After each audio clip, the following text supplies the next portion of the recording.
What's up guys? So ngayon nga pala ay tatalakayan natin kung paano ba talaga nagkaroon ng tubig sa Earth. Pero bago yan, sisimulan natin kung paano nabuo ang Earth ay nabuo dahil sa pagsabog ng dalawang planeta. Ito ay nagkausa ng malaking pagsabog sa kalawakan.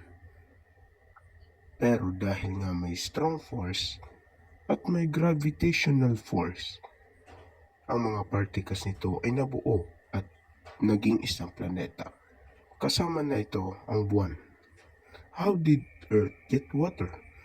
May natagpuan ang mga scientist na isang comet na nagsasabing tumama raw sa Earth na nagkausa ng pagkakaroon ng tubig dito sa daigdig. At dahil may tubig, may posibilidad na may mga cell na nagpatunay na may buhay talaga sa isang planeta kagaya ng Earth. Hope you learned. Please like and subscribe to my channel for more clarity.